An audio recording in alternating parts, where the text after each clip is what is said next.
Hello, Happy New Year.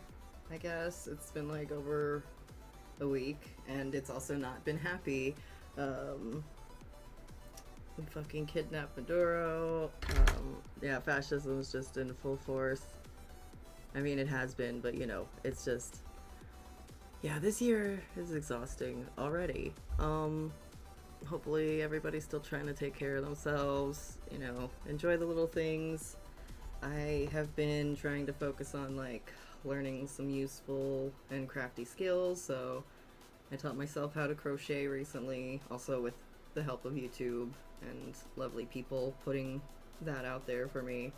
Um, but yeah, I think I'm gonna finish up the audiobook I was doing the other day, which was Angela Davis's Our Prison's Obsolete. We've just got the last two chapters, but it's about an hour.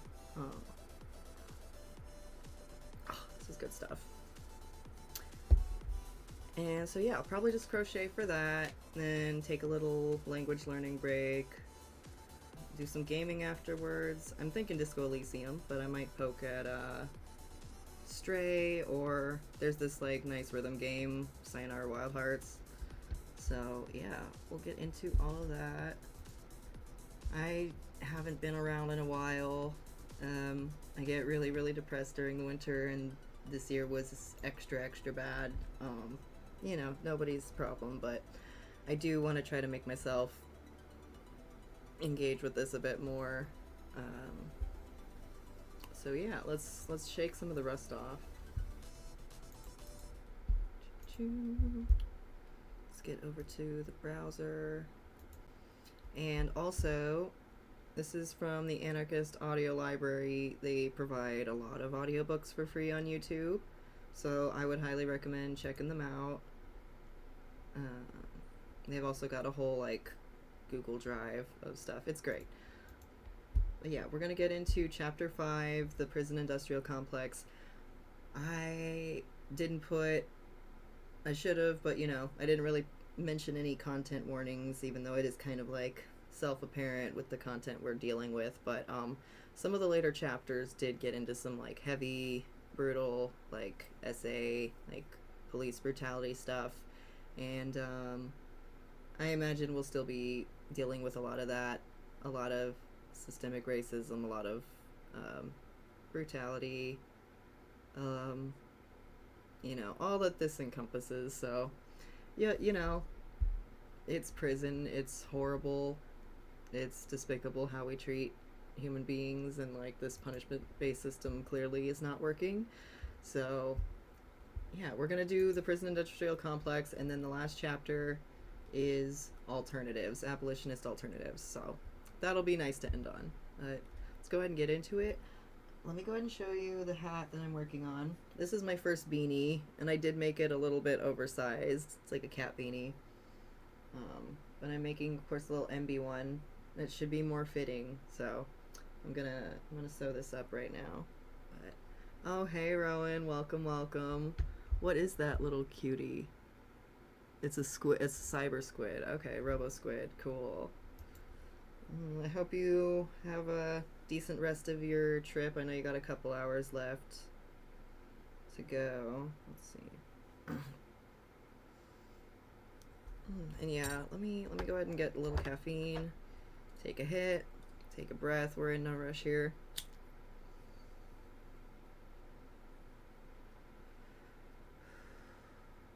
Oh, delicious.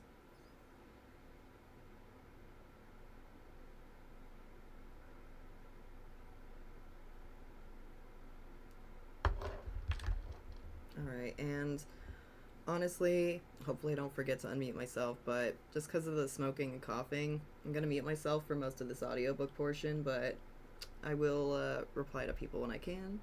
And of course, lurkers are welcome, We're just chilling. I can be background popcorn noise, whatever it's called. But let's get into it. Our Prison's Obsolete, written by Angela Y. Davis, read by Sen Naomi Kirsch Schultz. Chapter 5, The Prison Industrial Complex.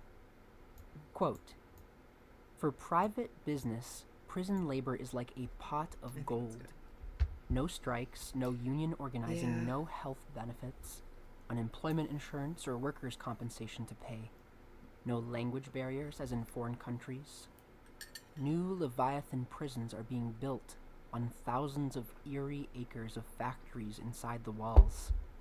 Prisoners do data entry for Chevron, make telephone reservations for TWA, raise hogs, shovel manure, and make circuit boards, limousines, waterbeds, and lingerie for Victoria's Secret, all at a fraction of the cost of quote-unquote free labor. End quote. Linda Evans and Eve Goldberg.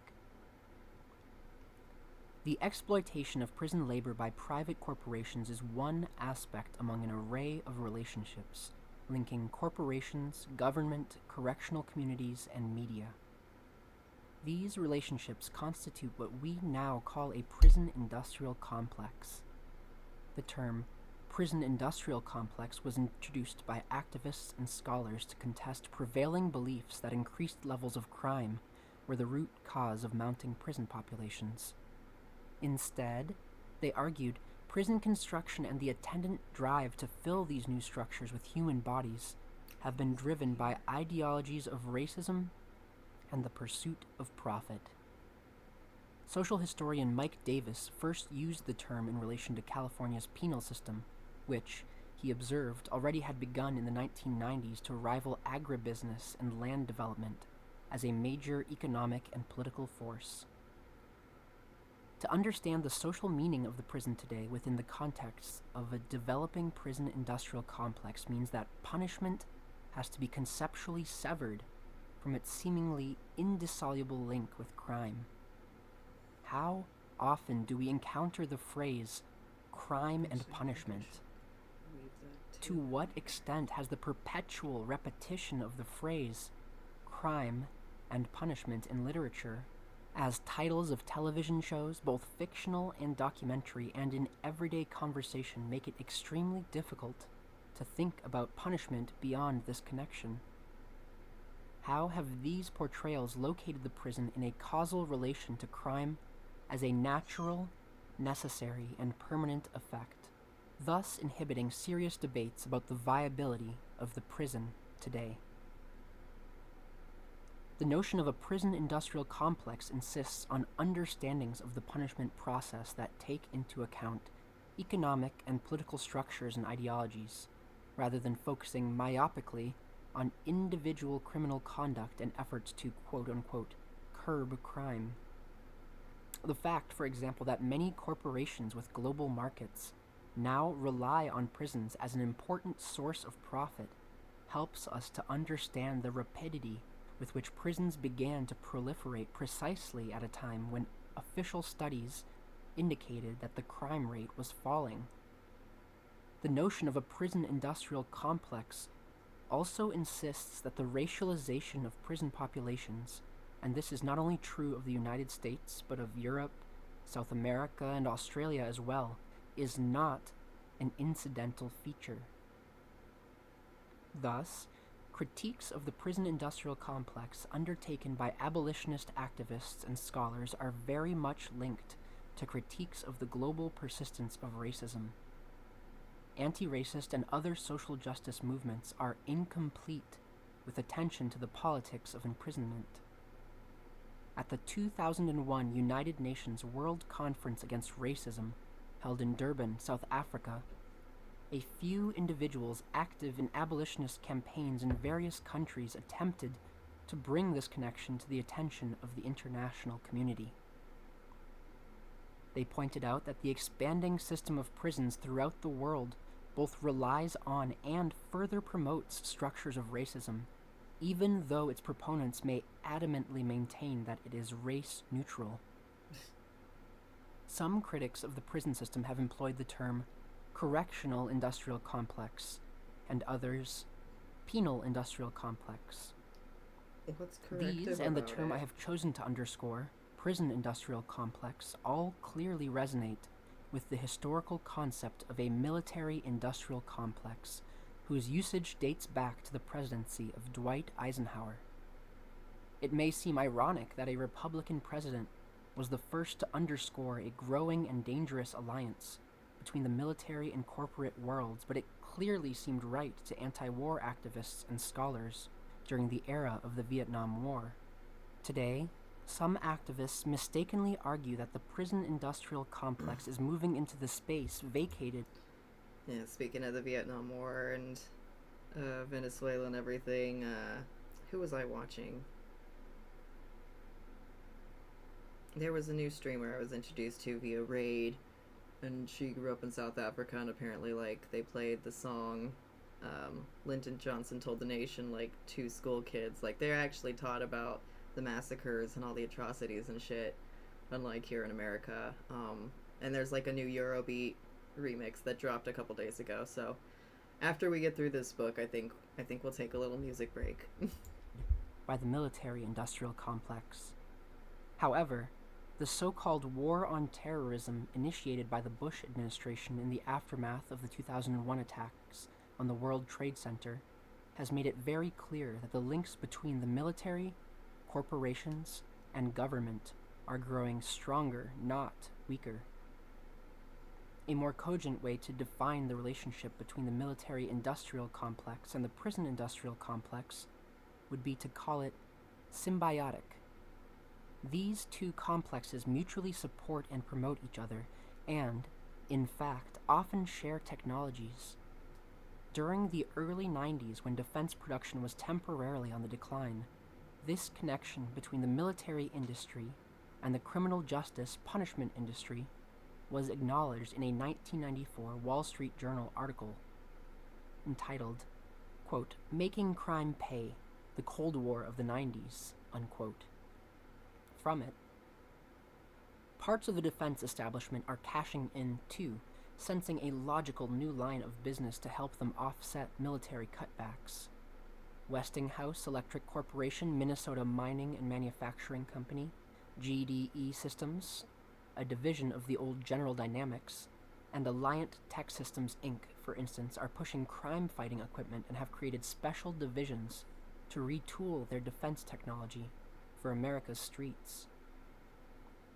The article describes a conference sponsored by the National Institute of Justice, the research arm of the Justice Department, entitled Law Enforcement Technology in the 21st Century.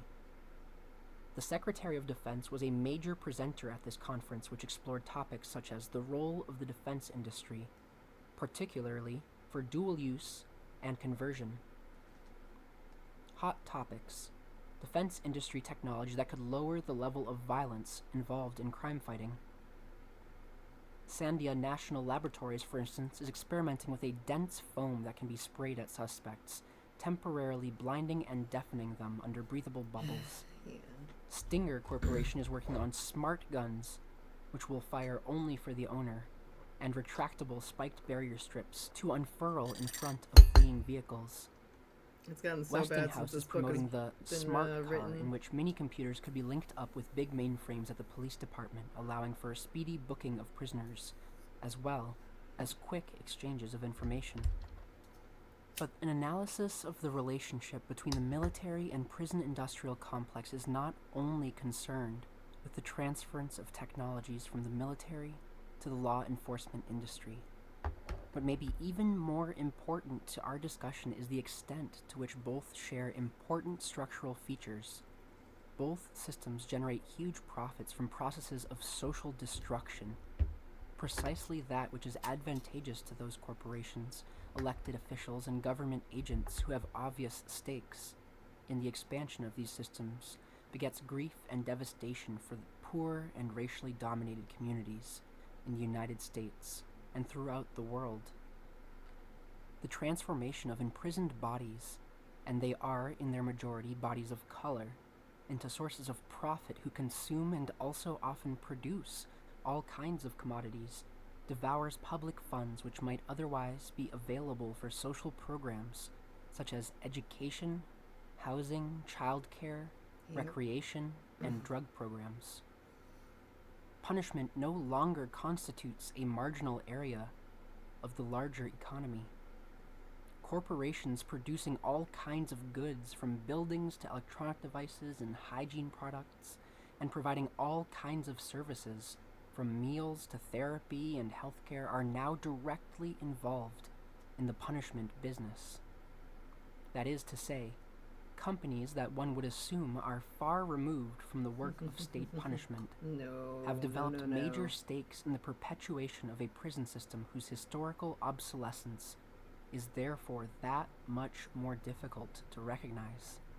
I'm not surprised by It was during the anymore. decade of the 1980s that corporate ties to the punishment system became more extensive and entrenched than ever before. But throughout the history of the U.S. prison system, prisoners have always constituted a potential source of profit. For example, they have served as valuable subjects in medical research, thus positioning the prison as a major link between universities and corporations. During the post-World War II period, for example, medical experimentation on captive populations helped to hasten the development of the pharmaceutical industry. According to Alan Hornblum, the number of American medical research programs that relied on prisoners as subjects rapidly expanded as zealous doctors and researchers, grant-making universities, and a burgeoning pharmaceutical industry raced for greater market share. Society's marginal people were, as they had always been, the grist for the medical pharmaceutical mill, and prison inmates in particular would become the raw materials for post-war profit-making and academic advancement. Hornblum's book, Acres of Skin: Human Experiments at Holmesburg Prison, highlights the career of research dermatologist Albert Kligman, who was a professor at the University of Pennsylvania. Kligman, the quote-unquote father of Retin A, conducted hundreds of experiments on the men housed in Holmesburg Prison, and in the process trained many researchers to use what were later recognized as unethical research methods. Quote, when Dr. Kligman entered the aging prison, he was awed by the potential it held for his research. In 1966, he recalled in a newspaper interview, "All I saw before me were acres of skin. It was like a farmer seeing a fertile field for the first time." The hundreds of inmates walking aimlessly before him represented a unique opportunity for unlimited and undisturbed medical research. He described it in this interview as, quote, an anthropoid colony, mainly healthy, unquote, under perfect control conditions. By the time the experimentation program was shut down in 1974 and new federal regulations prohibited the use of prisoners as subjects for academic and corporate research, numerous cosmetics and skin creams had already been tested. Some of them had caused great harm to those subjects and could not be marketed in their original form. Johnson & Johnson, Ortho Pharmaceutical, and Dow Chemical are only a few of the corporations that reaped great material benefits from these experiments. The potential impact of corporate involvement in punishment could have been glimpsed in the Kligman experiments at Holmesburg Prison as early as the 1950s and 1960s. However, it was not until the 1980s and the increasing globalization of capitalism that the massive surge of capital into the punishment economy began. The de-industrialization processes that resulted in plant shutdowns throughout the country created a huge pool of vulnerable human beings, a pool of people for whom no further jobs were available. This also brought more people into contact with social services such as AFDC, Aid to Families with Dependent Children, and other welfare agencies. It is not accidental that, quote, welfare as we have known it, unquote, to use former President Clinton's words, came under severe attack and was eventually disestablished. This was known as welfare reform. At the same time, we experienced the privatization and corporatization of services that were previously run by government. The most obvious example of this privatization process was the transformation of government-run hospitals and health services into a gigantic complex of what are euphemistically called health maintenance organizations. In this sense, we might also speak of a medical industrial complex. In fact, there is a connection between one of the first private hospital companies, Hospital Corporation of America, known today as HCA, and Corrections Corporation of America, CCA, Board members of HCA, which today has 200 hospitals and 70 outpatient surgery centers in 24 states, England, and Switzerland, helped to start Correctional Corporations of America in 1983. In the context of an economy that was driven by an unprecedented pursuit of profit, no matter what the human cost, and the concomitant dismantling of the welfare state, poor people's abilities to survive became increasingly constrained by the looming presence of the prison. The massive prison-building project that began in the 1980s created the means of concentrating and managing what the capitalist system had implicitly declared to be a human surplus. In the meantime, elected officials in the dominant media justified the new draconian sentencing practices, sending more and more people to prison in the frenzied drive to build more and more prisons, by arguing that this was the only way to make our communities safe from murderers, rapists, and robbers. Quote, "The media, especially television, have a vested interest in perpetuating the notion that crime is out of control. With new competition from cable networks and 24-hour news channels, TV news and programs about crime have proliferated madly. According to the Center for Media and Public Affairs, crime coverage was the #1 topic on the nightly news over the past decade. From 1990 to 1998, homicide rates dropped by half nationwide, but homicide stories on the 3 major networks rose almost 4-fold, unquote. During the same period when crime rates were declining, prison populations soared. According to a recent report by the U.S. Department of Justice, at the end of the year 2001, there were 2,100,146 people incarcerated in the United States. The terms and numbers as they appear in this government report require some preliminary discussion. I hesitate to make unmediated use of such statistical evidence because it can discourage the very critical thinking that ought to be elicited by an understanding of the prison industrial complex.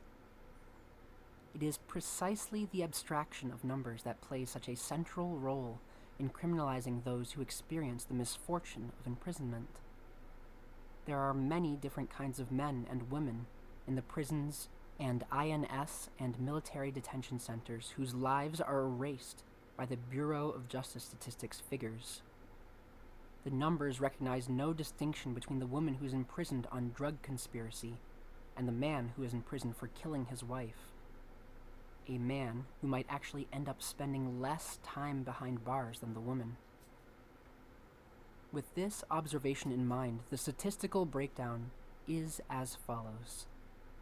There were 1,324,465 people in federal and state prisons, 15,852 in territorial prisons, 631,240 in local jails, 8,761 in Immigration and Naturalization Service detention facilities, 2,436 in military facilities, 1,912 in jails in Indian Country, and 108,965 in juvenile facilities.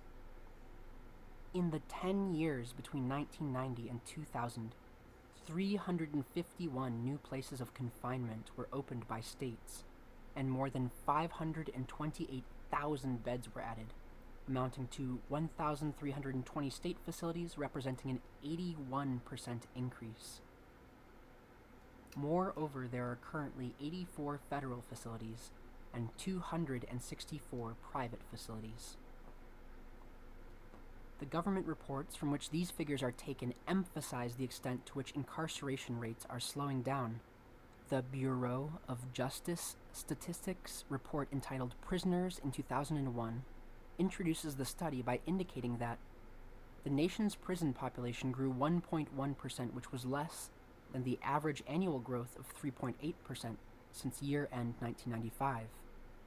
During 2001, the prison population rose at the lowest rate since 1972 and had the smallest absolute increase since 1979.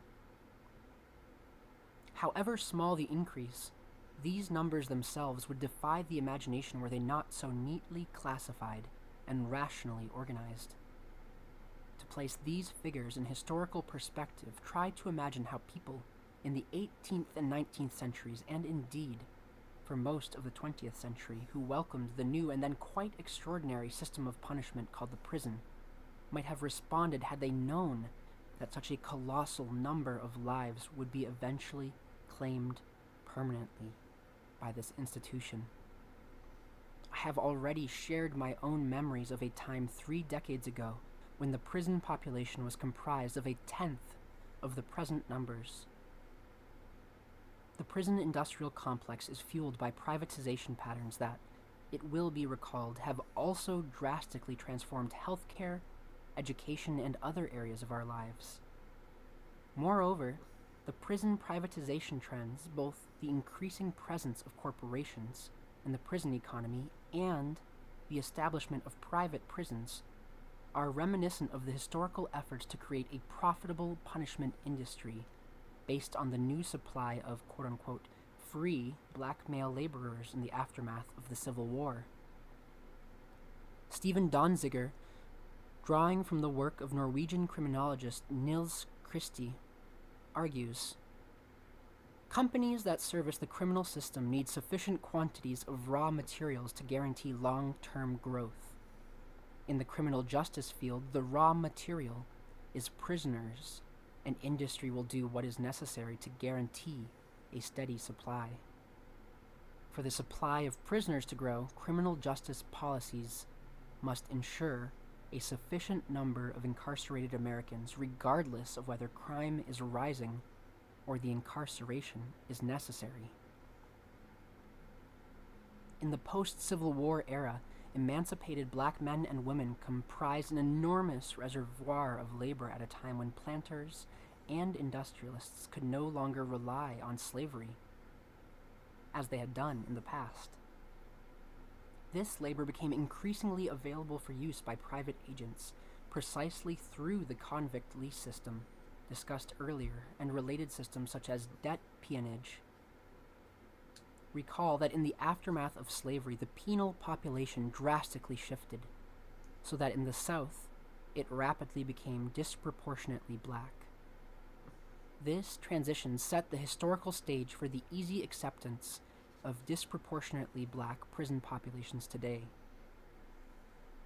According to the 2002 Bureau of Justice Statistics, African Americans as a whole now represent the majority of county, state, and federal prisoners, with a total of 803,400 black inmates, more than the total number of white inmates.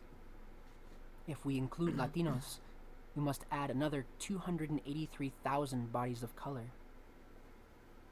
As the rate of increase in the incarceration of black prisoners continues to rise, the racial composition of the incarcerated population is approaching the proportion of black prisoners to white during the era of Southern convict lease and county chain gang systems. Whether this human raw material is used for purposes of labor or for the consumption of commodities. Let's need to take a little break because I do want to try my hat on. Yeah. So it's like the foundation chain, and then there's 12 rows of double crochet, and I sealed it off with slip stitches down the side and the top. So we'll see how it fits. I think, God, did I do 75 chains? Something like that. Come on, little kitty ears, do your kitty ear thing. Yeah, kind of is.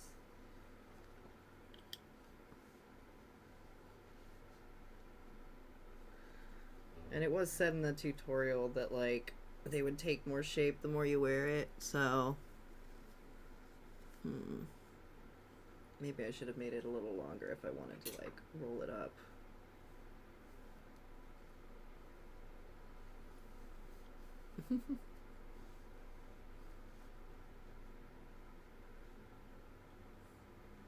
Meow meow. Yeah, it did okay. I don't know. My hats definitely need work. And where the hell did I just drop my hook? Oh, there it is. Okay. I'm going to work on this scarf that I started, like, I don't know, 2 weeks ago or a week ago. And I forgot which stitch I'm using. I think it's the half double crochet. So I've just been, like, attempting to go with that, but it looks different. It looks looser. I don't know. This yarn is, like, really hard to work with, but I wanted to challenge myself because it's, like, green and purple. Gorgeous. It is acrylic. It's just, like, I don't know. It's a very difficult stringy yarn.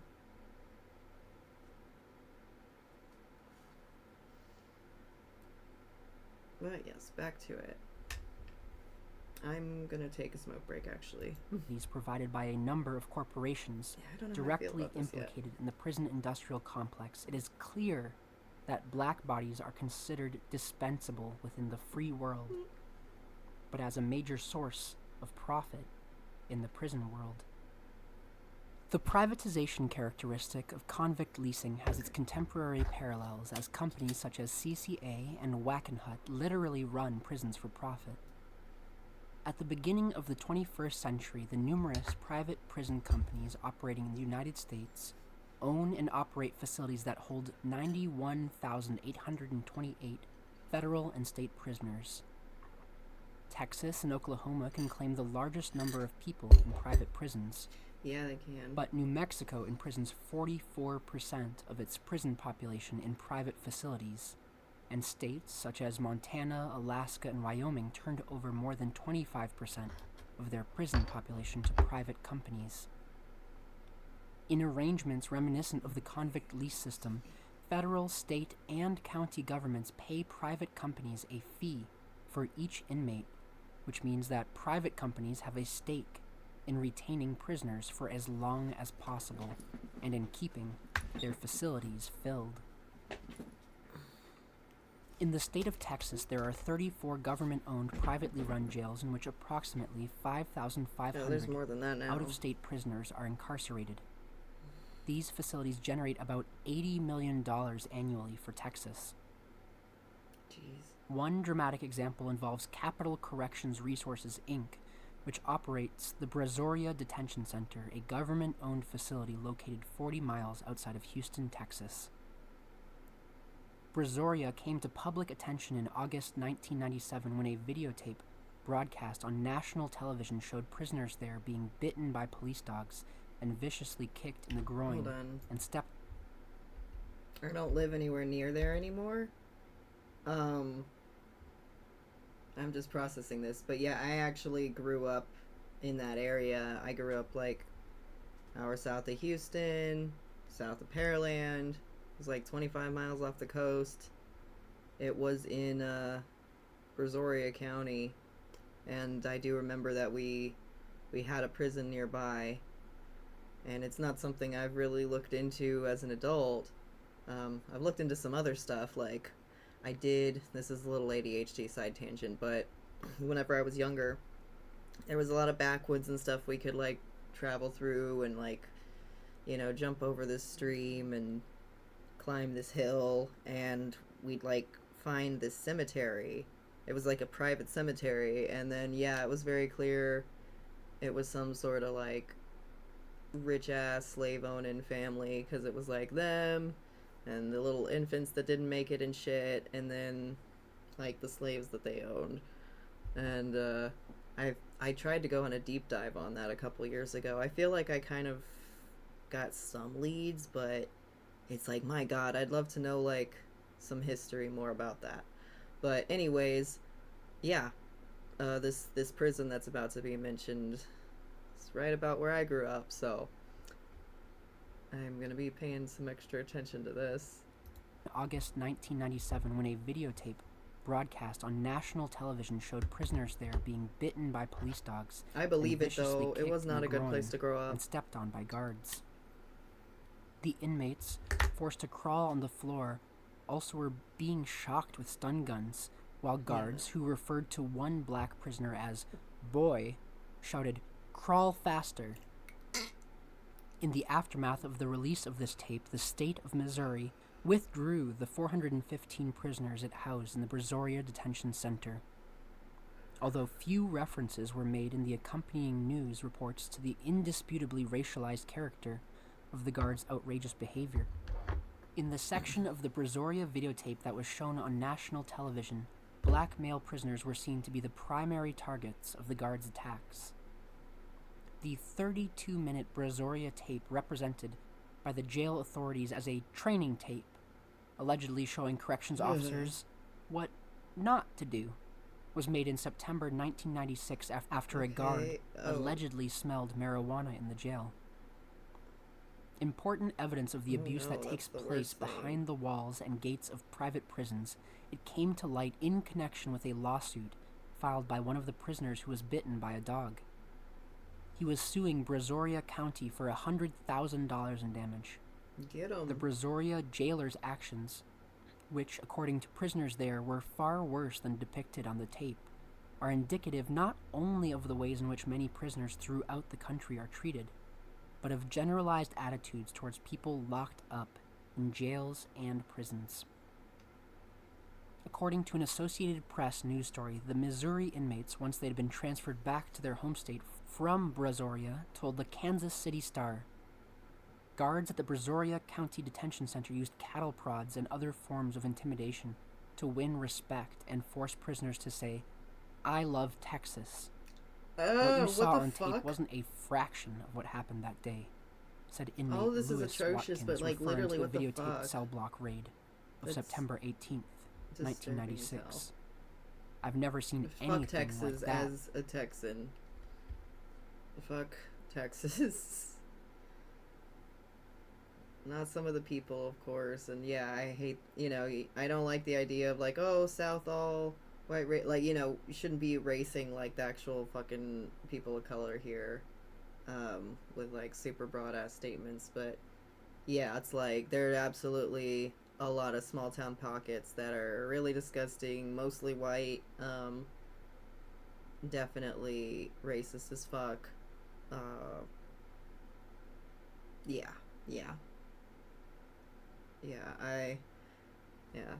I can't say my hometown was terribly different. In the movies. In 2000, there were 26 for-profit prison corporations in the United States that operated approximately 150 facilities in 28 states. The largest of these companies, CCA and Wackenhut, control 76.4% of the private prison market globally. CCA is headquartered in Nashville, Tennessee, and until 2001, its largest shareholder was the multinational headquartered in Paris, Sodexo Alliance, which through its U.S. subsidiary Sodexo Marriott provides catering services at 900 U.S. colleges and universities. The Prison Moratorium Project, an organization promoting youth activism, led a protest campaign against Sodexo Marriott on campuses throughout the country. Among the campuses that dropped Sodexo were SUNY Albany, Goucher College, and James Madison University. Students had staged sit-ins and organized rallies on more than 50 campuses before Sodexo divested its holdings in CCA in fall 2001. Though private prisons represent a fairly small proportion of prisons in the United States, the privatization model is quickly becoming the primary mode of organizing punishment in many other countries. These companies have tried to take advantage of the expanding population of women prisoners both in the United States and globally. In 1996, the first private women's prison was established by CCA in Melbourne, Australia.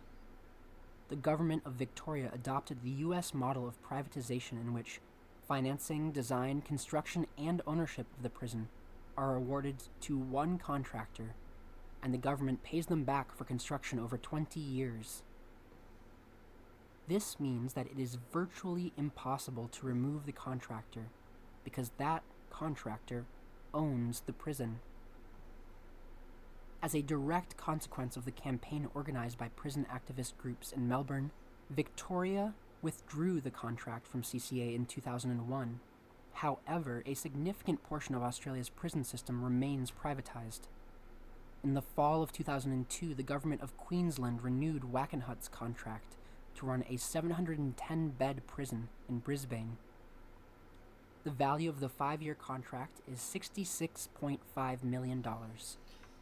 In addition to the facility in Brisbane, Wackenhut manages 11 other prisons in Australia and New Zealand and furnishes healthcare services in 11 public prisons in the state of Victoria.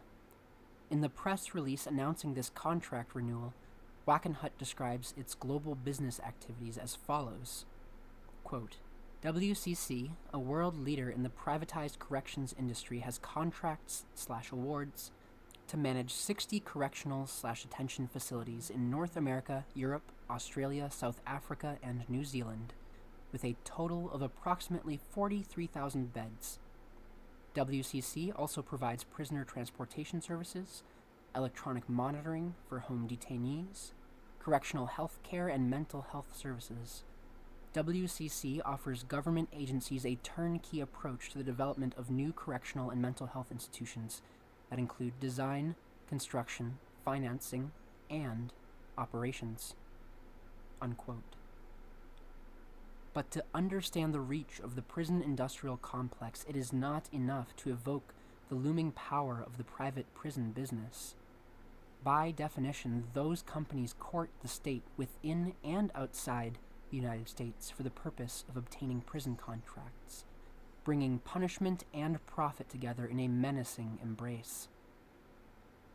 Still, this is only the most visible dimension of the prison industrial complex, and it should not lead us to the more comprehensive corporatization that is a feature of contemporary punishment. As compared to earlier historical eras, the prison economy is no longer a small, identifiable, and containable set of markets. Many corporations whose names are highly recognizable by quote-unquote free world consumers have discovered new possibilities for expansion by selling their products to correctional facilities. Quote, in the 1990s, the variety of corporations making money from prisons is truly dizzying, ranging from Dial Soap to Famous Amos Cookies, from AT&T to healthcare providers. In 1995, Dial Soap sold $100,000 worth of its product to the New York City jail system alone. When VitaPro Foods of Montreal, Canada, contracted to supply inmates in the state of Texas with its soy-based meat substitute, the contract was worth $34 million a year. Unquote. Among the many businesses that advertise in the Yellow Pages on the corrections.com website are Archer Daniel Midlands, Nestle Food Service, Ace Hardware, Polaroid, Nestle. Hewlett Packard, R.J. Reynolds, and the communications companies Sprint, AT&T, Verizon, and Ameritech. One conclusion to be drawn here is that even if private prison companies were prohibited, an unlikely prospect indeed, the prison industrial complex and its many strategies for profit would likely remain relatively intact.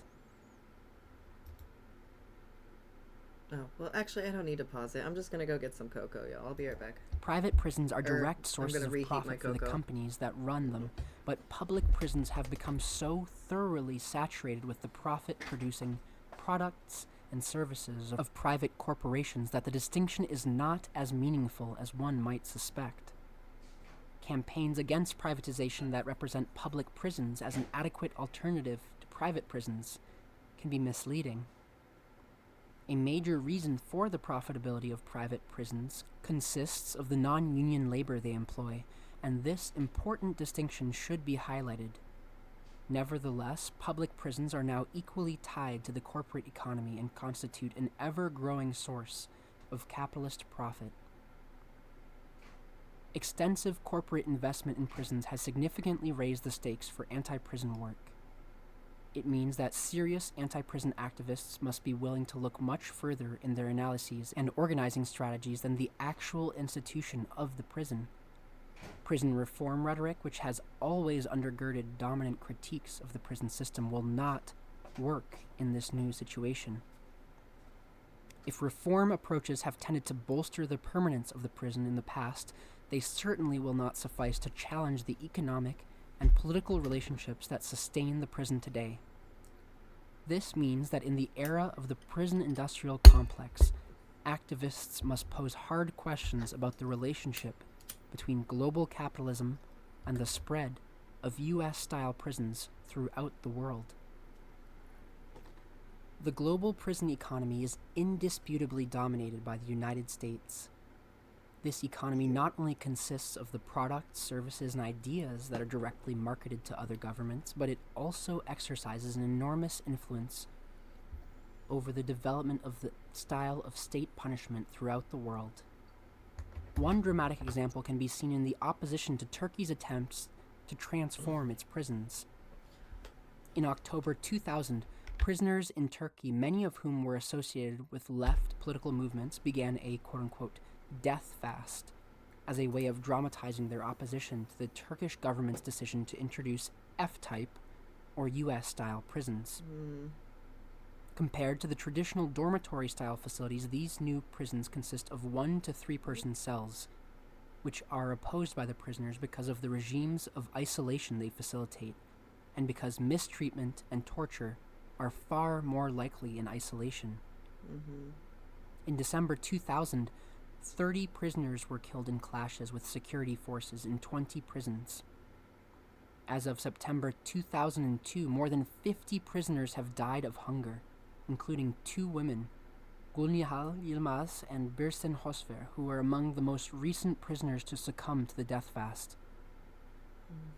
F-type prisons in Turkey were inspired by the recent emergence of the super maximum security or supermax prison in the United States, which presumes to control otherwise unmanageable prisoners by holding them in permanent solitary confinement and by subjecting them to various degrees of sensory deprivation. In its 2002 stuff. World Report, Human Rights Watch paid particular attention to the concerns raised by, quote, the spread of ultramodern supermax security prisons. Originally prevalent in the United States, the supermax model was increasingly followed in other countries.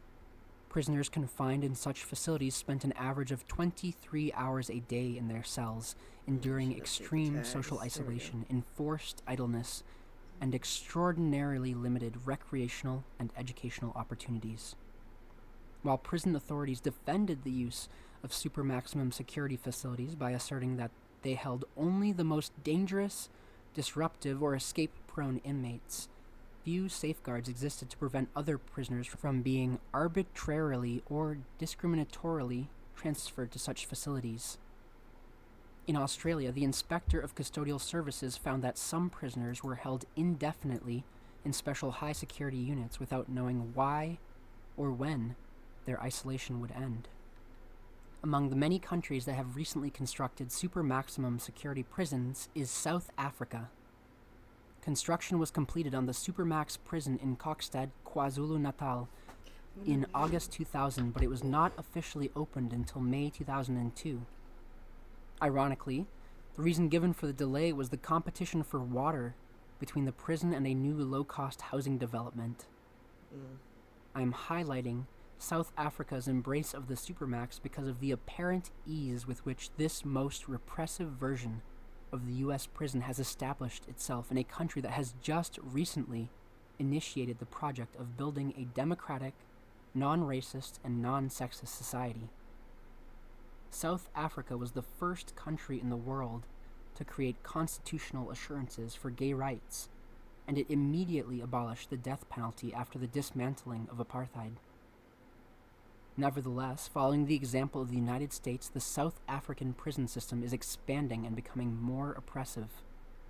The U.S. private prison company Wackenhut has secured several contracts with the South African government, and by constructing private prisons further legitimizes the trend towards privatization, which affects the availability of basic services from utilities to education in the economy as a whole.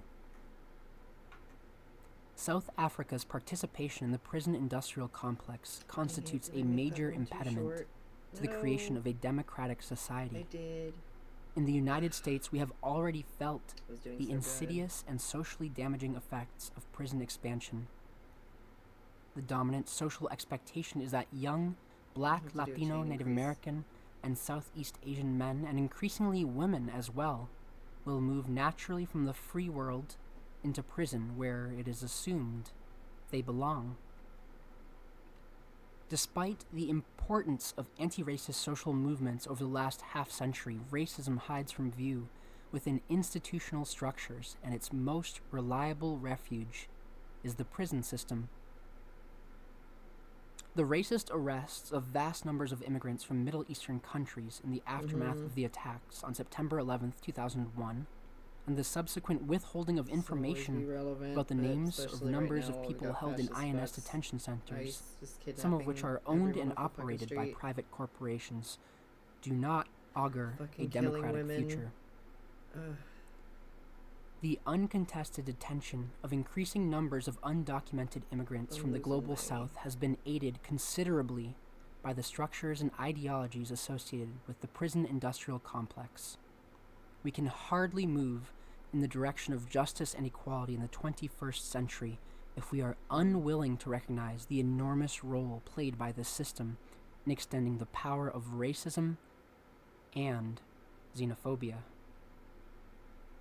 Radical opposition to the global prison industrial complex sees the anti-prison movement as a vital means of expanding the terrain on which the quest for democracy will unfold. This movement is thus anti-racist, anti-capitalist, anti-sexist, and anti-homophobic. It calls for the abolition of the prison as the dominant mode of punishment, but at the same time recognizes the need for genuine solidarity with the millions of men, women, and children who are behind bars.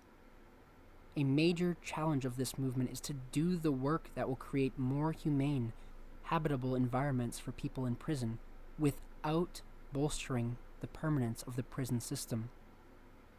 How then do we accomplish this balancing act of passionately attending to the needs of prisoners, calling for less violent conditions, an end to state sexual assault, improved physical and mental health care, greater access to drug programs, better educational work opportunities, unionization of prison labor, more connections with families and communities, shorter or alternative sentencing, and at the same time call for alternatives to sentencing altogether, no more prison construction, and abolitionist strategies that question the place of the prison in our future.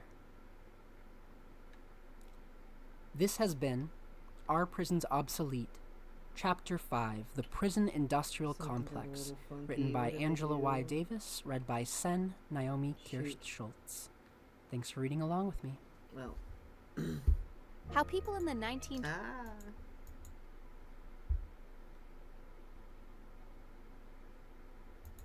Go away. Whew, all right.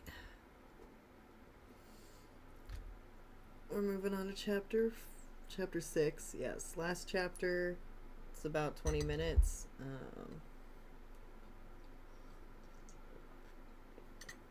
Though before we move on to the alternatives, this book was written in the 90s, and we were talking about privatization and companies profiting off of prison labor. I'm curious what that list looks like right now.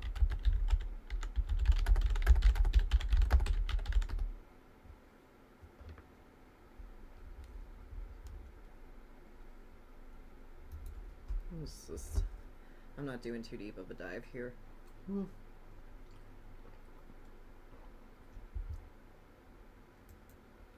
I've not heard of prison, but alright, let's do this.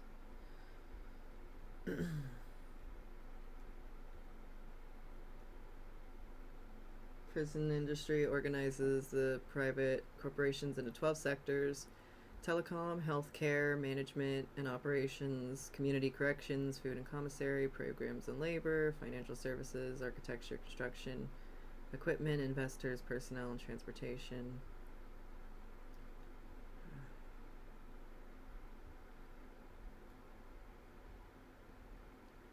This looks like a pretty thorough interview here. But yeah, I am mostly looking for, like, this is a discussion on it, which is pretty cool, but I'm kind of looking for, like, companies like Puma having, you know, prisoners make their sneakers, or like, give me the names, give me the receipts.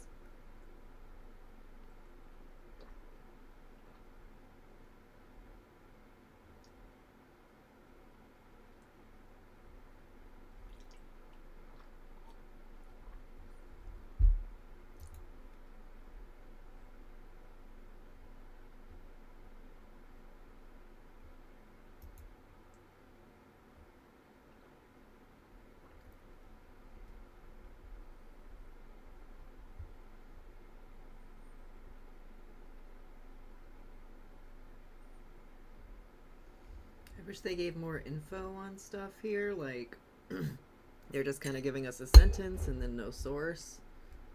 It's not like I don't believe these companies aren't pieces of shit, and we saw those names already in the 90s here. Sprint, Verizon, Starbucks has always been a piece of shit. Yeah, I stopped being a customer a long time ago after I worked there, got paid a measly $8 an hour, literally just like 10 years ago, like in 2016. You know that's not enough. You were there 10 years ago, not enough to live on. And yeah, treated like shit. The whole like, oh, we stand up for our queers. Yeah, fucking right. It was horrible being a little baby NB working at Starbucks. And yeah, also like learning about how much they just give to like the US war machine. Yeah, like it's not just been recently and just with Israel, though, you know, yeah, it's been longer going than maybe people even realize, but a lot of companies have their hands in every fucking thing. They buy politicians and lobbyists, and they also literally, yeah, work with prisons. They literally give their profits to help fund wars, to help fucking kill people. Like, this is a thing. For those who don't know, Hobby Lobby actually, like, literally, whose artifacts did they steal? But they straight up stole a country's artifacts, like hundreds and hundreds of scrolls or tablets or something. Like, yeah, this is just like a company just literally doing like international theft of historical like goods. Like, that should be in like a fucking museum. That's nuts. I know we're going off on a little tangent here, but yeah, I'll go ahead and click on one more thing. Business and finance expert. I hate this art style. It's hard to even call it art. But yeah, I mean, duh. Walmart's almost always gonna be on any list. This at least gives more information and includes some sources. Many of it's frozen food from McDonald's. Yeah. Compaq. No idea who that. Oh, subsidiary Hewlett Packard. Wendy's, Starbucks, Sprint, Verizon, Nintendo, Avis. Yeah, and many, many, many, many more. God, what was I just about to look up? It was kind of related to this. This is how bad my ADHD brain is sometimes.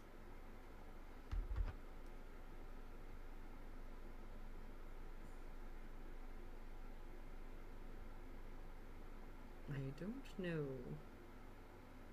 We're gonna ignore it, and we'll get back to finishing out this audiobook. Yeah, I should just smoke more. I don't know what to do about this This scarf, though. I mean, it'll be fine, but there's some sort of little fucky, and I'm not sure how to move forward from here.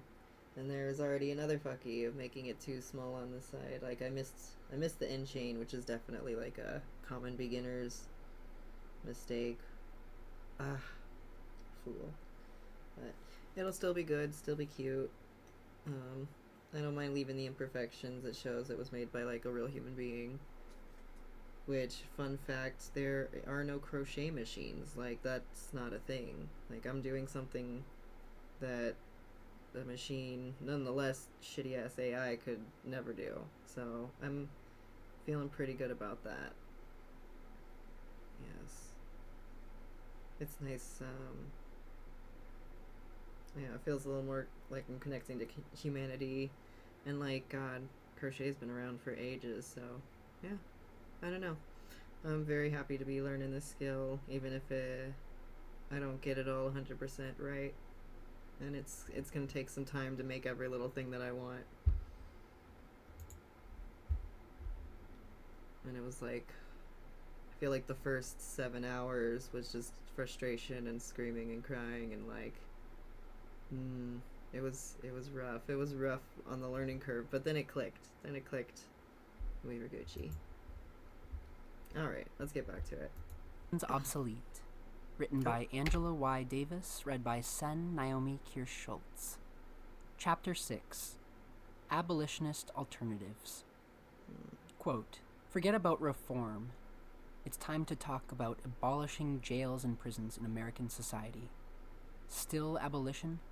Where do you put the prisoners? The criminals? What's the alternative?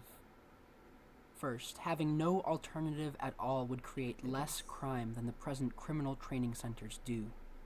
Second, the only full alternative is building the kind of society that does not need prisons. A decent redistribution of power and income so as to put out the hidden fire of burning envy that now flames up in crimes of property, both burglary by the poor and embezzlement by the affluent. Yep. And a decent sense of community that can support, it's really not that reintegrate, and truly rehabilitate those who suddenly become filled with fury or despair, and that can face them not as objects, quote-unquote, criminals, but as people who have committed illegal acts, as have almost all of us." Unquote. Arthur Waskow, Institute for Policy Studies. If jails and prisons are to be abolished, then what will replace them? This is the puzzling question that often interrupts further consideration of the prospects for abolition. Why should it be so difficult to imagine alternatives to our current system of incarceration? There are a number of reasons why we tend to balk at the idea that it may be possible to eventually create an entirely different and perhaps more egalitarian system of justice. First of all, we think of the current system with its exaggerated dependence on imprisonment as an unconditional standard, and thus have great difficulty envisioning any other way of dealing with the more than 2 million people who are currently being held in the country's jails, prisons, youth facilities, and immigration detention centers. Ironically, even the anti-death penalty campaign tends to rely on the assumption that life imprisonment is the most rational alternative to capital punishment. As important as it may be to abolish the death penalty, we should be conscious of the way the contemporary campaign against capital punishment has a propensity to recapitulate the very historical patterns that led to the emergence of the prison as the dominant form of punishment. The death penalty has coexisted with the prison, though imprisonment was supposed to serve as an alternative to corporal and capital punishment. This is a major dichotomy. A critical engagement with this dichotomy would involve taking seriously the possibility of linking the goal of death penalty abolitionism with strategies for prison abolition. It is true that if we focus myopically on the existing system, and perhaps this is the problem that leads to the assumption that imprisonment is the only alternative to death, it is very hard to imagine a structurally similar system capable of handling such a vast population of lawbreakers. If, however, we shift our attention from the prison, perceived as an isolated institution, to the set of relationships that comprise the prison industrial complex, it may be easier to think about alternatives. In other words, a more complicated framework may yield more options than if we simply attempt to discover a single substitute for the prison system. The first step, then, would be to let go of the desire to discover one single alternative system of punishment that would occupy the same footprint as the prison system. Since the 1980s, the prison system has become increasingly ensconced in the economic, political, and ideological life of the United States and the transnational trafficking in U.S. commodities, culture, and ideas. Thus, the prison industrial complex is much more than the sum of all the jails and prisons in this country. It is a set of symbiotic relationships among correctional communities, transnational corporations, media conglomerates, guards unions, and legislative and court agendas. If it is true that the contemporary meaning of punishment is fashioned through these relationships, then the most effective abolitionist strategies will contest these relationships and propose alternatives that pull them apart. And then I just made this hat, finished it off today. What would it mean to imagine a system in which punishment is not allowed to become the source of corporate profit? How can we imagine a society in which race and class are not primary determinants of punishment? I've been seeing or one in which punishment itself is no longer the central concern in the making and I definitely of justice. I'm already looking at projects that are way out of my scope. An abolitionist approach that seeks to answer questions such as these would require us to imagine a constellation of alternative strategies and institutions, with the ultimate aim of removing the prison from the social and ideological landscapes of our society. The other day. In other words, the bottom's we would not wobbly, be looking for prison-like substitutes for the it's prison, still adorable. Such as house arrest, safeguarded by electronic surveillance bracelets. Rather, positing decarceration as our overarching strategy, we would try to envision a continuum of alternatives to imprisonment, demilitarization of schools, revitalization of education at all levels, a health system that provides free physical and mental care to all, and a justice system based on reparation and reconciliation rather than retribution and vengeance. The creation of new institutions that lay claim to the space now occupied by the prison can eventually start to crowd out the prison so that it would inhabit increasingly smaller areas of our social and psychic landscape. Schools can therefore be seen as the most powerful alternative to jails and prisons. Unless the current structures of violence are eliminated from schools and impoverished communities. Thank you. Yes. No, I was coughing and I tried to mute myself for that. I was just saying, I was asking if you did any crafty skills yourself. And also, yes, thank you. I've been spending like quite a few hours on it because unfortunately my work hours have been cut the past couple weeks, so it's like, let me just sit here and crochet all day. Yes, thank you. I appreciate that. I'll also turn this down a little bit more. Color, including the presence of armed security guards and police. And unless schools become places that encourage the joy of learning, these schools will remain the major conduits to prisons. The alternative would be to transform schools into vehicles for decarceration. Within the healthcare system, it is important to emphasize the current scarcity of institutions available to poor people who suffer severe mental really nice. And emotional illnesses. There are you paint on more stream. With mental Sick. And emotional disorders. I've been meaning to say I love your username. I love your whole like stick. I need to actually catch you live sometime. Do you have any set schedule, or you just free ball it? To reinstitute the old system of mental institutions, which were and in many cases do you paint in the tub? As repressive as the prisons. It is simply to suggest that the racial and class disparities in care available to the Thursday affluent nights and Saturday and mornings. the Nice. deprived Okay. need to be eradicated. Well, I got a thus flexible creating schedule, so another now I vehicle know. for decarceration. To reiterate, rather than try to imagine one single alternative to the existing I love system that. of Yeah, I do watch a lot of we might envision an array other Twitch users in general, so I'm always hopping around. Just reviews. No, fair. You can't do it all in there. You'd get too wrinkly. That fail to address you need racism, a balance. Male dominance, homophobia, class bias, and other structures of domination will not, in the final analysis, lead to decarceration and will not advance the goal of abolition. It is within this context that it makes sense to consider the I love the act of painting. It's so relaxing. I can't say I'm terribly great at it, but it feels really nice to do. Structures of racism within the criminal justice system and further the abolitionist agenda of decarceration. Thus, with respect to the project of challenging the role played by the so-called war on drugs in bringing huge numbers of people of color into the prison system, proposals to decriminalize drug use should be linked to the development of a constellation of free, community-based programs accessible to all people who wish to tackle their drug problems.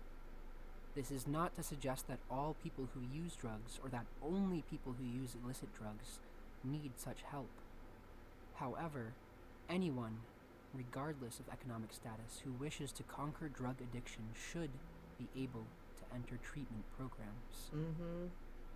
Such institutions are indeed available to affluent communities. The most well-known program is the Betty Ford Center, which, according to its website, quote, accepts patients dependent on alcohol and other mood-altering chemicals. Treatment services are open to all men and women 18 years of age and older, regardless of race, creed, sex, national origin, religion, or sources of payment for care. However, sources of payment, but you better have that the cost payment. For the first 6 days is $1,175 per day, and after that, $525 per day. And that was in the 90s. Requires 30 days of treatment. The cost would amount to $19,000, almost twice the annual salary of a person those numbers working a minimum now. wage job. Poor people deserve to have access to effective, voluntary drug treatment programs. Like the Betty Ford program, their operation should not be under the auspices of the criminal justice system. As at the Ford Center, this has been good. This is my first Angela Davis book. And I've been in general like on the side of police abolition or prison abolition and more focus on rehabilitation than like capital punishment. And you know, this book definitely obviously laid out a lot of issues, especially like systemic racism and the profiteering off of, you know, what are basically slaves for this industry. And has led countries such as the Netherlands to revise their laws, legalizing personal use of such drugs as marijuana and hashish. Yeah. If we actually hold like the rich accountable for their crimes, their financial crimes and scams, then that's a thing. And then poor folk, if we actually like give them, and yeah, it's like if we actually like fulfill needs, there's not a reason to do the stealing and the blah. Like, if people aren't deep in debt, they may not get into addiction and all this other shit. If we could actually pay for our $30,000 like maybe healthcare needs or random surgery that comes up, you know, it's just like, God, if people were actually the focus instead of money, just in general in society, that's just what I want. That would be great. As preliminary steps towards abolition. One obvious and very urgent aspect of the work of like, I don't think we need to just automatically treat people with suspicion and derision. And yeah, this like paranoid, authoritarian, like overwatching. Who are incarcerated in immigrant detention centers as well as in jails. And it really is. It's a dehumanizing thing too, and it's traumatizing, and it's wild to expect someone to be able to re-enter society after that. And then there's the stigmatization. Most people won't hire them. Like, it's just a cycle. Like, making important contributions to the overall struggle against the prison industrial complex, and are challenging the But expansive anyway, reach thanks for of coming to my TED racism Talk as I and talk male over this dominance. really good book. When women from countries in the southern region are imprisoned because they have entered this country to escape sexual violence, instead of I'm about to do some Disco refugee status, Elysium. this reinforces the generalized tendency to punish people who are persecuted in their intimate lives. Oh yeah, and yeah, appreciate the interaction. No one's obligated to, but I always enjoy having someone to chat to. Within the United States, the quote-unquote battered woman syndrome legal defense reflects an attempt to argue that a woman who kills an abusive spouse should not be convicted of murder. This defense has been abundantly criticized both by detractors and proponents of feminism. The former do not want to recognize the pervasiveness and dangers of intimate violence against women, and the latter challenge the idea that the legitimacy of this defense resides in the assertion that those who kill their batterers Been are holding not back my mouth responsible stems. for their actions. Got a mouth stem sometime. The point feminist movements attempt to make, regardless of their specific positions on battered women syndrome, is that violence against women is a pervasive and complicated social problem that cannot be solved by imprisoning women who fight back against their abusers. Thus, a vast range of alternative strategies of minimizing violence against women within intimate relationships and within relationships to the state should be the focus of our concern. The alternatives toward which I have gestured thus far, and this is only a small selection of examples which can also include job and living wage programs, alternatives to the disestablished welfare program, community-based recreation, and many more are associated both directly and indirectly with the existing system of criminal justice. But, however mediated their relation might be to the current system of jails and prisons, these alternatives are attempting to reverse the impact of the prison industrial complex on our world. As they contest racism and other networks of social domination, their implementation will certainly advance the abolitionist agenda of decarceration. Creating agendas of decarceration and broadly casting the net of alternatives. Yeah, it's nice. And then I like that it's got captions so that I can like pulling apart have two the forms conceptual of link between crime and media to punishment. process. This more nuanced understanding of the social role of the punishment system requires us to... And just in general, I mean, this is for a lot of like leftist and anarchist books, but this channel has a crap ton of stuff, and they've got good playlists laid out. But, you know, you can find a lot on YouTube in terms of audiobooks. Sometimes, unfortunately, just like with the whole internet, you gotta swim through the AI filth. But they're out there. They're out there. I do wish that there was like a nice app that had like the audiobook with captions that scrolled up, kind of like how like Spotify lyrics do. Because, yeah, I could use both modes of consumption. And like I have audio processing issues, and so sometimes it will just like dip, like I'll just dip, and so it's like, where was I? And compared to a book where you can see like specific words and be like, ah yes, here, with the audiobook you're just kind of like free flowing, like, and maybe I tuned out 2 minutes ago or 5, but like it can be kind of harder to find your place. I don't know. There's just an accessibility rant that I've got. Someone needs to get on that.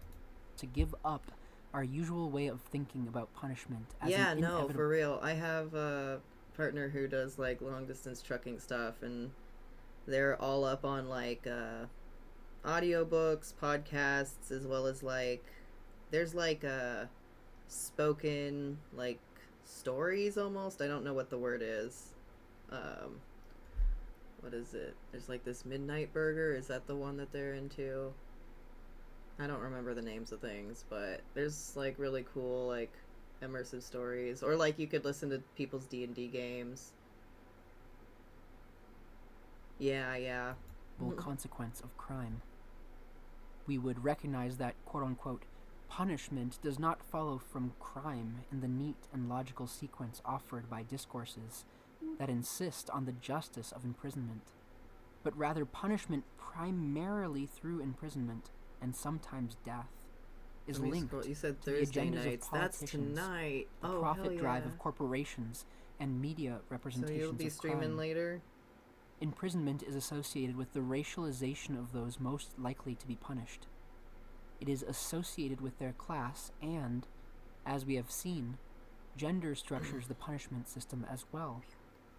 If we insist that abolitionist alternatives trouble these relationships, that they strive to disarticulate crime and punishment, race and punishment, class and punishment, and gender and punishment, then our focus must not rest only on the prison system as an isolated institution. Oh, I know about technical difficulties. But must also be directed at Mine loves to all crash the during social games, relations like, that support the and I've tried to permanence fix it of for the prison. years, and eternal An headache. attempt to create new Okay, conceptual cool. terrain for imagining alternatives to imprisonment involves the I don't know how long ideological I'm gonna work stream, and of then I might be questioning hitting why, up my quote-unquote, girlfriend because she's criminals finally done being sick have from been COVID constituted as a class, later and tonight. indeed But we a also class like of human watch beings streams. undeserving We watch of the Twitch civil together, and human and she rights accorded streams, to and others. so. Ooh, the flu, Radical yikes, criminologists yeah. have Well, I'm long glad pointed out that the you're category recovered for the most part enough at least lawbreakers to feel is like far streaming. greater than the category of individuals who are deemed criminals, since, many point out, almost all of us have broken the law at one time I got sick or twice another. last month. That besides Even depression, that was President another Bill reason I Clinton didn't admitted stream. that Is he I had was sick smoked twice marijuana last at one month. It was time, awful. insisting, I though, was on that he antibiotics did for not like the inhale. entire month. However, acknowledged disparities in the intensity of police surveillance as indicated by the present-day currency of the term racial profiling, yeah. which Well, ought to I know cover that far more territory my than girlfriend driving got the while Rona. black I or sadly brown, didn't have any tests. account in part for racial I went and to my local class-based anarchist disparities bookstore in arrest recently and picked up some and free tests though, imprisonment so rates. I'm Thus, good and in the clear if we right are now. willing to take seriously the consequences of a racist and class-biased justice system, That sucks. we will reach the conclusion that It's just a enormous fuck numbers shit of stack. people are in Fuck prison shit simply stack, because they are, for example, black, Chicano, Vietnamese, Native American, or poor regardless of their ethnic background. They are sent to prison not so much because of the crimes that they have indeed committed, but largely because their communities have been criminalized. Yes, and they also Thus, do like cool events and programs for stuff, like little decriminalization will craft not only nights. have to address I need to get specific out of my hermit activities that have hole been and like criminalized, go to things such more. as drug use but and sex work. I recently went there because there's this collective, I don't remember where they are, but it's called Slingshot Collective, and they make really cute little like yearly planner books. And I love, let me go to the webcam real quick, because it's like, it's so cute. It's a little turtle. They always have a different design every year. And, that's fair, yeah. But they've got a lot of resources in here, which is cool. And also they list like a lot of notable events in history that aren't typically discussed. What's today even? January 8th? Let's see. 1811, enslaved persons revolt in New Orleans. Yeah. And then they've got cute little like doodles. There's dragonflies. Oh god.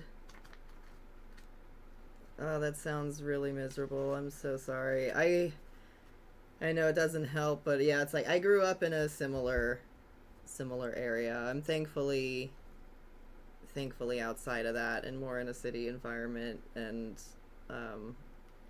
also able to just be around mostly safe, supportive folks. So I know that's a pretty big privilege. But let's see, what has this got in here? That's got stuff about like consent and stuff about like safety at protests, affinity groups, actions to take, like boycotting businesses, creating public art, you know, all sorts of like little stuff, prisoner support, walkouts. It's got stuff of like if the police visit your home, what to do's, and there's info of like, know your rights with ICE.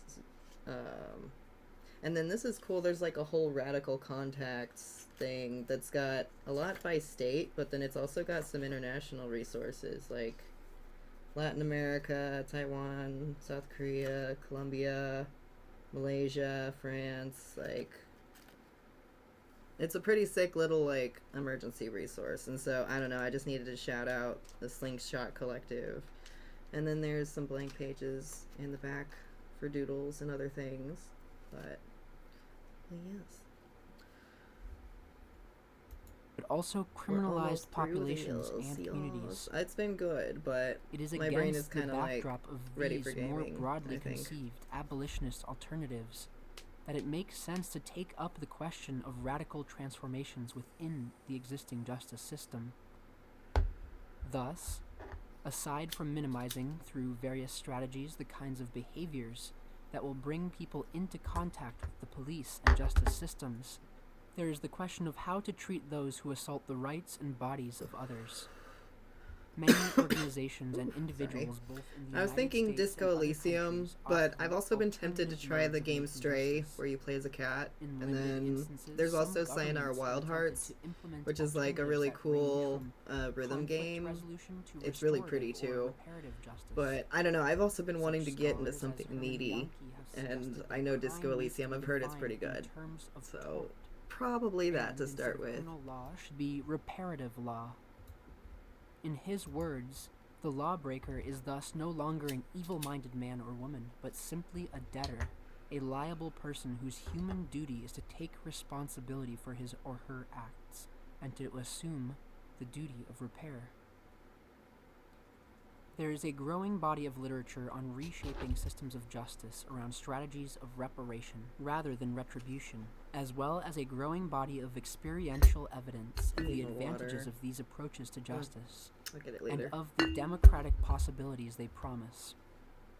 Instead of rehearsing the numerous debates that have emerged over the last decades, including the most persistent question, what will happen to the murderers and rapists, I will conclude with the story of one of the most dramatic successes of these experiments in reconciliation. Oh, doggo! I have to hear about the doggo. I refer to the case of I'm Amy get to Beale, see the doggo a white later. Fulbright scholar from Newport Beach, California, who was killed by young South African men in Guguletu, a black township in Cape Town, South Africa. In 1993, when South Africa was on the cusp of its transition, Amy Beale was devoting a significant amount of her time as a foreign student to the work of rebuilding South Africa. Nelson Mandela had been freed in 1990 but had not yet been elected president. On August 25th, Beale was driving several black friends to their home in Guguletu when a crowd shouting anti-white slogans confronted her, and some of them stoned and stabbed her to death. 4 of the men participating in the attack were convicted of her murder and sentenced to 18 years in prison. In 1997, Linda and Peter Beale, Amy's mother and father, decided to support the amnesty petition the men presented to the Truth and Reconciliation Commission. The 4 apologized to the Beales and were released in July 1998. 2 of them, Easy Nofemela and Ntobeko Penny Iater, met with the Beales, who, despite much pressure to the contrary, agreed to see them. According to Nofemela, he wanted to say more about his own sorrow for killing their daughter than what had been possible during Truth and Reconciliation hearings. "I know you lost a person you love," he says he told them during that meeting. "I want you to forgive me and take me as your child." The Beales, who had established the Amy Beale Foundation in the aftermath of their daughter's death, asked Nofemela and Penny to work at the Guguletu branch of the foundation. Nofemela became an instructor in an after-school sports program, and Penny an administrator. In June 2002, they accompanied Linda Beale to New York, where they all spoke before the American Family Therapy Academy on reconciliation and restorative justice. In a Boston Globe interview, Linda Beale, when asked how she feels about the men who killed her daughter, said, "I have a lot of love for them."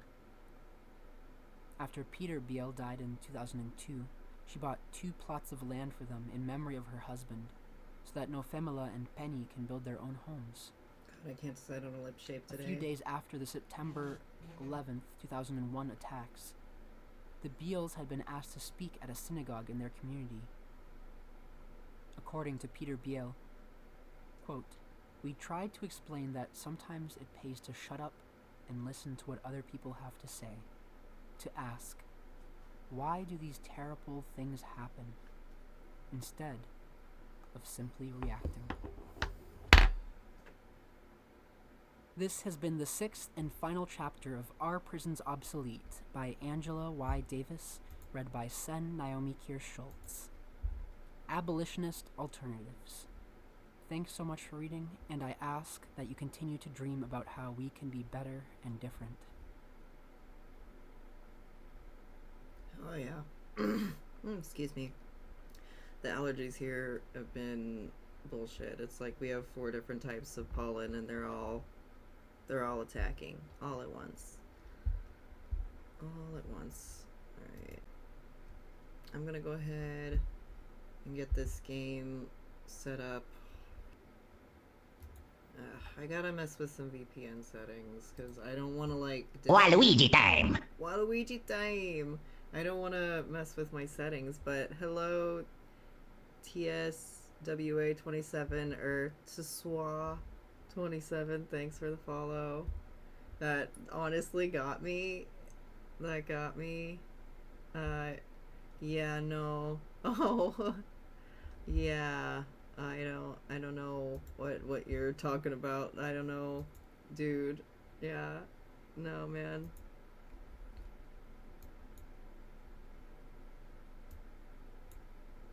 Bye-bye. Yeah, they are not free from shit. We fucking illegally, like, bombed the shit out of them and kidnapped their president, like a sovereign leader, and are trying to hold them hostage for their oil.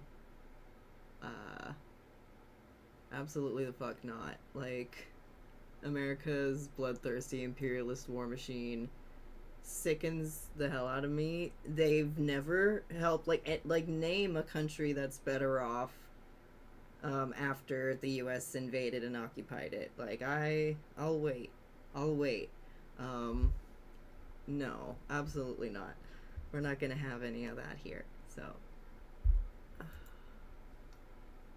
now back to my main quest.